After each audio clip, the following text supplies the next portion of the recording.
So, hi, Alex, Ben, and Lily. This is Grandma coming from Fort Lauderdale, Florida. Notice the palm trees and you see the string of lights.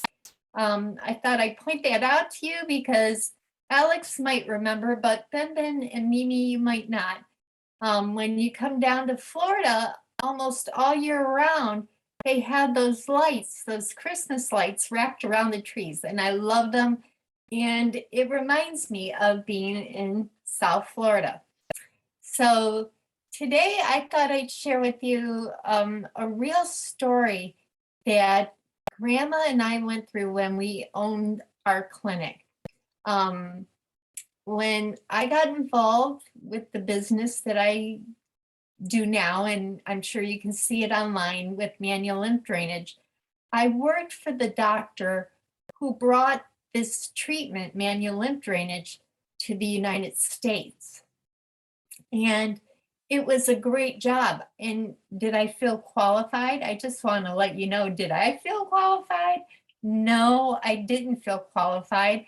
I wasn't even looking for a job. I was actually in my last month of school, and a girlfriend of mine had a lymphedema problem and was very wealthy from Boca, and she would travel to Europe to have treatment for her arm. And when she had her divorce, she couldn't afford that treatment anymore.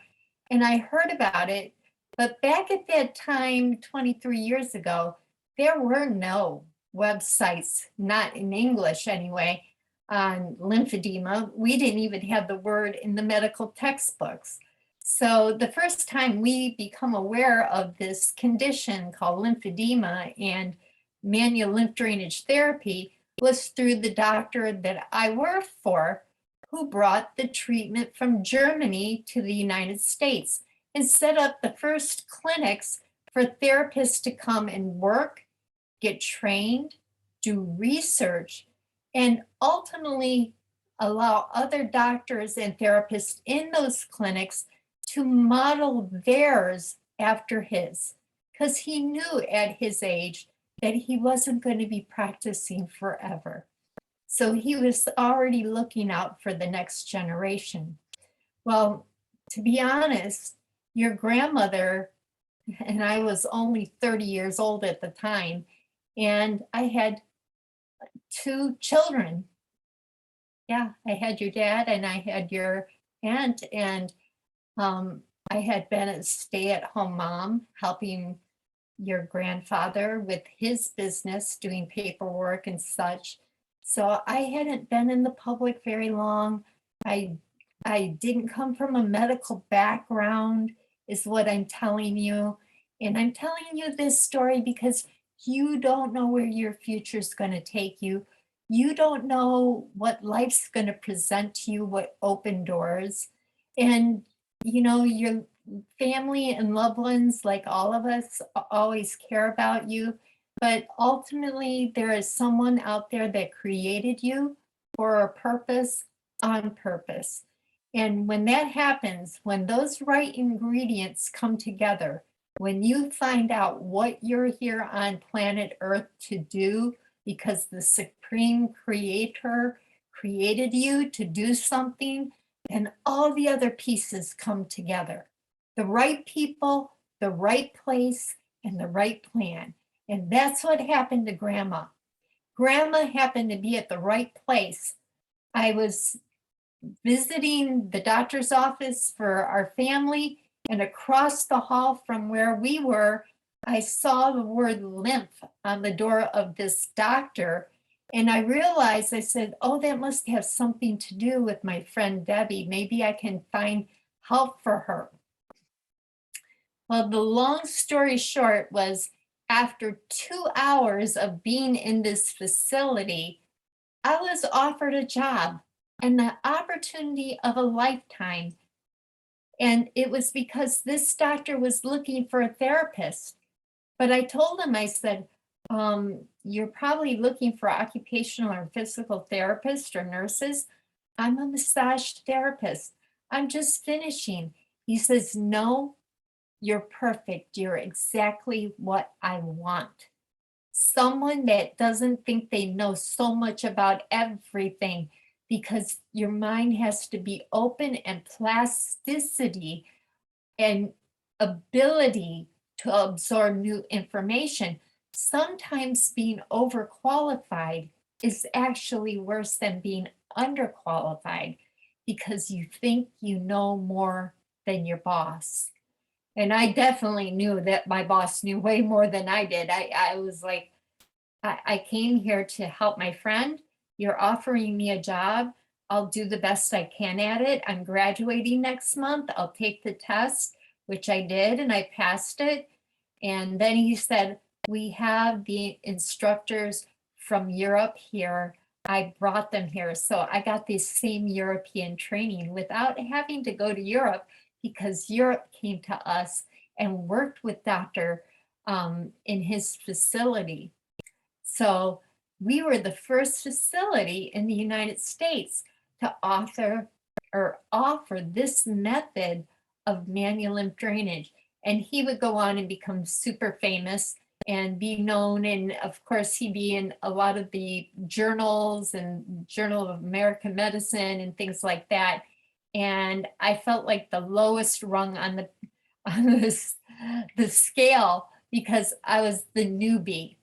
And I'm sharing that with you because, my grandkids, we all feel that way at one time or other, that we don't know everything. But you know what? Sometimes you got to take that leap of faith and try. It's better to try and not to succeed and say, okay, I tried it and it didn't fit me. This is a shoe that I don't fit in. But what if the shoe does fit?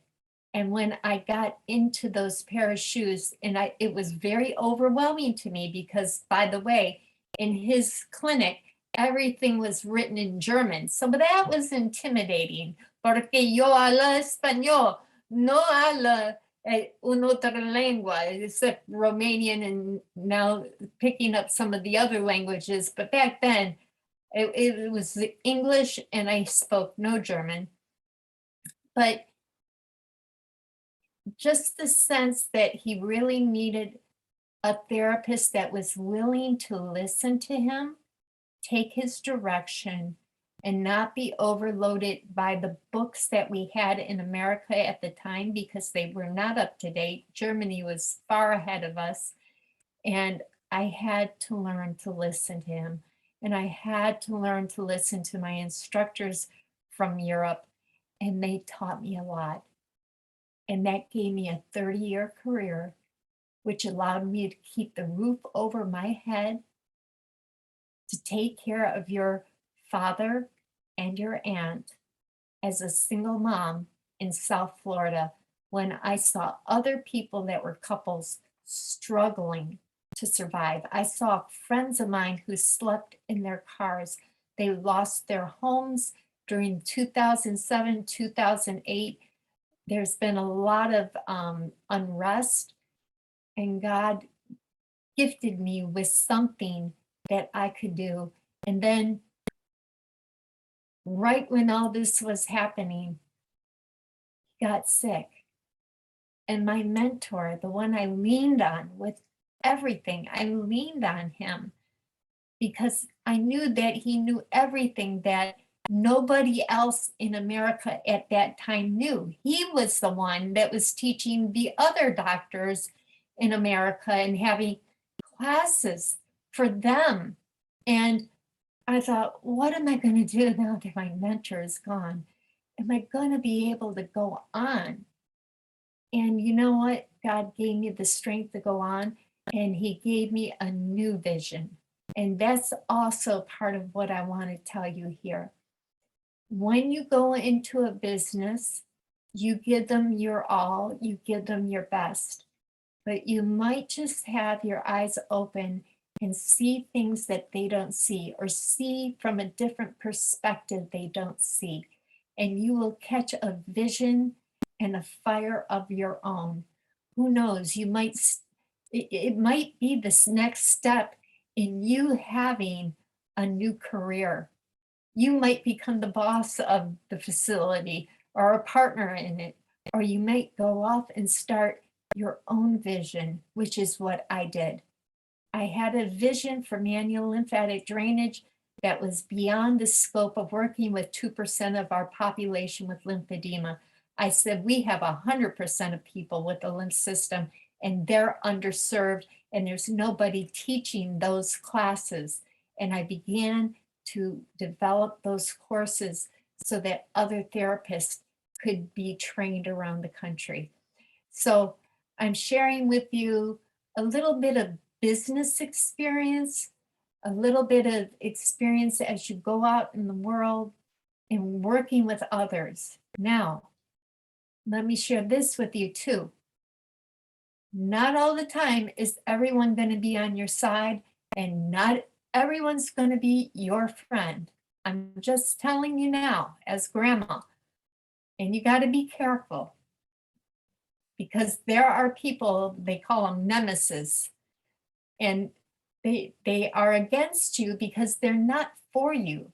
They want what you have because you got something that they don't. And you know what that is? They may have brains, but you got the vision. And you know why? Because God gave it to you.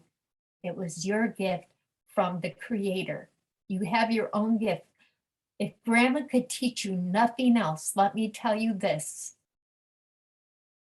When the Creator put in you what He put in you, someone may try to steal it. And I've had people try to steal things from me, intellectual property rights.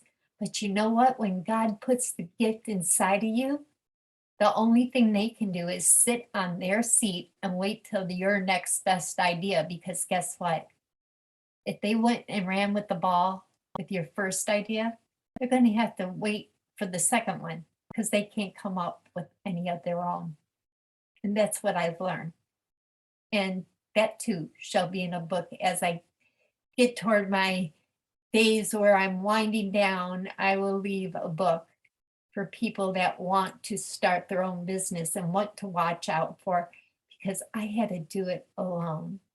As a single mom, I had no husband at that point. I didn't have an attorney. I didn't have all those things. I had a lot of people giving me a lot of hell, for sure, including some of the people that were in the industry that should have been at the top and more aware and more on top of medical law at the time. But thank God I was given a class in medical law and I was the only one who passed it. Yes, I'm tooting my horn here, but I did it with the knowledge of knowing I own a clinic. I have to know medical law, and I have JACO and HIPAA and OSHA that I'm answering to and am working with.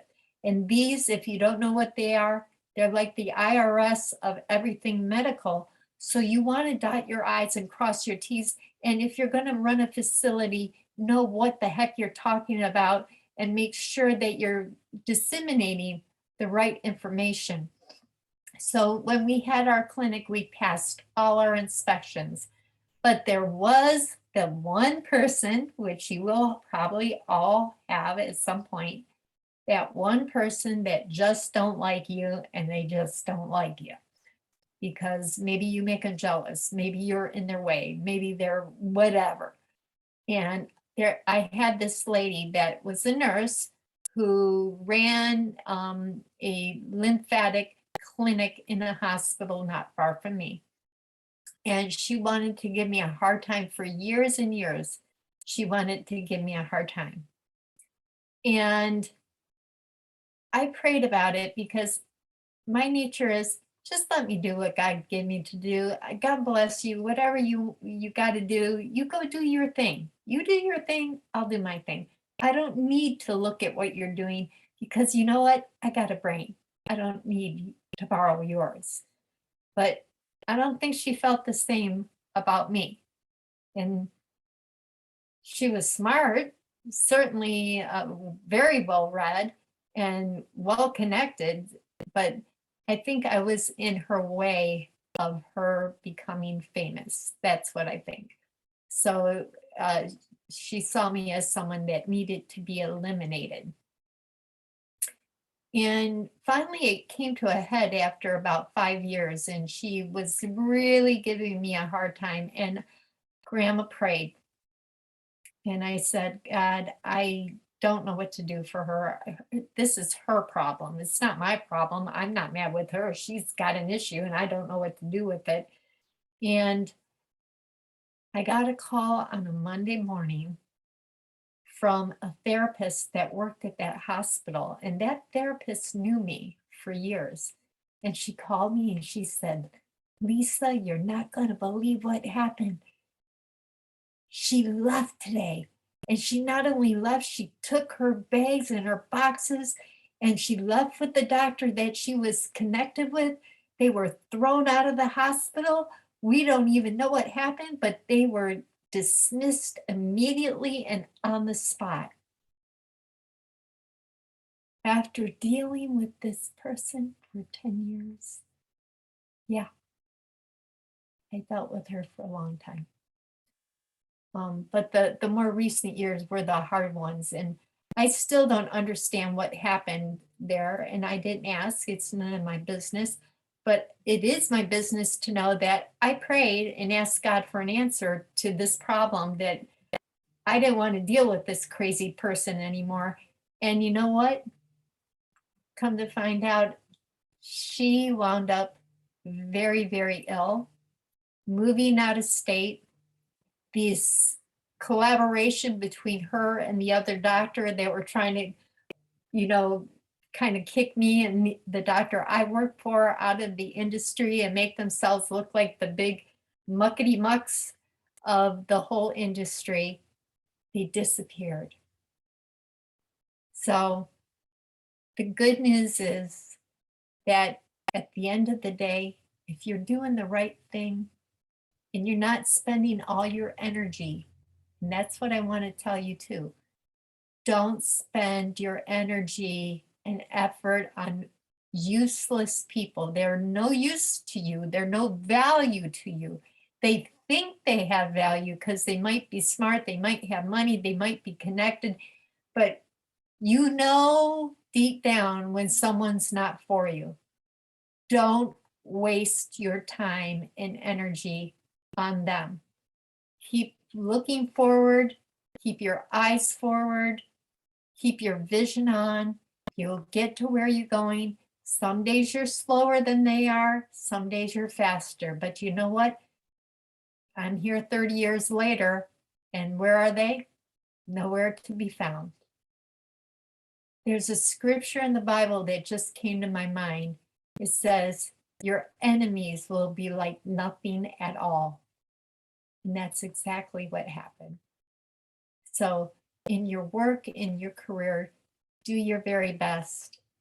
And I hope some of Grandma's wisdom will rub off on you and help you in good ways in the times when you need it. So blessings and shalom, my darlings. It's time for you to go to sleep. This is a lot to think about at a young age, but you'll be teenagers before you know it. And you'll remember this. So have a good night. Buena suerte.